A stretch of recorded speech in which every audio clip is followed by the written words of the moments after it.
বুধবার গভীর রাতে শিলিগুড়ির ব্যস্ততম হাসমিচক এলাকায় হিলকার্ড রোডে ঘটল চাঞ্চল্যকর ঘটনা। এলাকার এক বিশাল পুরনো বটগাছ হঠাৎ করেই উপড়ে পড়ে, যার নিচেই ছিল একটি ছোট হনুমান মন্দির। গাছ ভেঙে পড়ার ফলে মারাত্মকভাবে ক্ষতিগ্রস্ত হয় মন্দিরটি। ঘটনার সময় মন্দিরে কেউ উপস্থিত না থাকায় বড় বিপদ এড়ানো গেছে। স্থানীয় বাসিন্দারা তৎপরতায় মূর্তি নিরাপদে সরিয়ে নেন। গাছ পড়ে যাওয়ায় হাসমিচক থেকে সেবক মোড় যাওয়ার রাস্তাটি রাত থেকেই সম্পূর্ণ অবরুদ্ধ হয়ে পড়ে।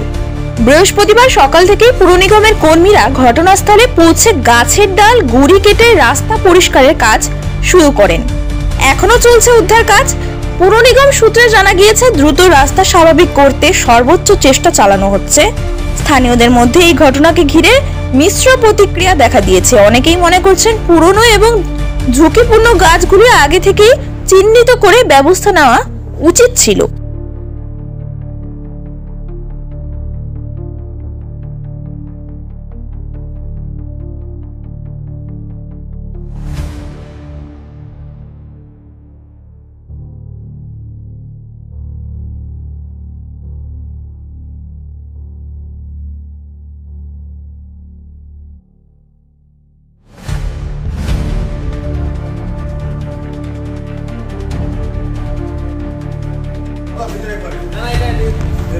अच्छा भीतर जय श्री राम जय श्री राम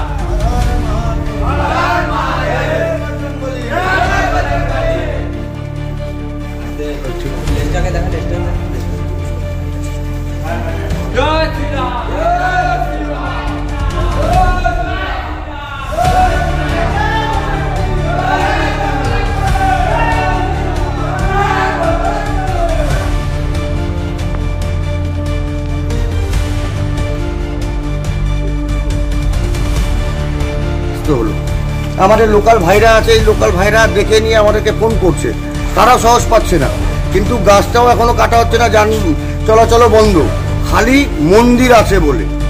তো তার জন্য আমরা এসেছি, আমাদের যে আরাধ্য দেবতা বজরংবলী তাকে এখন এখানে জয়মণি ভবনে আপাতত রাখা, এবং কালকে দিনের আলোতে একটা সুস্থ পরিবেশ দেখে কি করে কি ঠিক করা যায় সেটাকে চিন্তা ভাবনা। মন্দিরটাও নতুন করে নির্মাণ করে নিশ্চয়ই তৈরি হবে এবং ভব্যভাবে নতুনভাবে বড়ভাবে তৈরি হবে, তাতে কেউ আটকাতে পারবে না।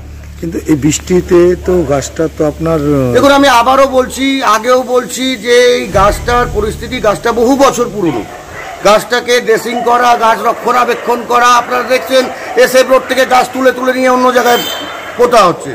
এই গাছটা খালি তুলতে পারেনি একটা মাত্র কারণে, সাথে মন্দির আছে বলে। এরপর এখানে কি আছে, গাছটা কেন ভাঙছে, কি বৃত্তান্ত, সেটা ক্রমশ প্রকাশ্য, এবং আমরা এটা নিয়ে আমাদের ভাবে আমরা তদন্ত করব। তোমার নাম? সৌরভ সরকার।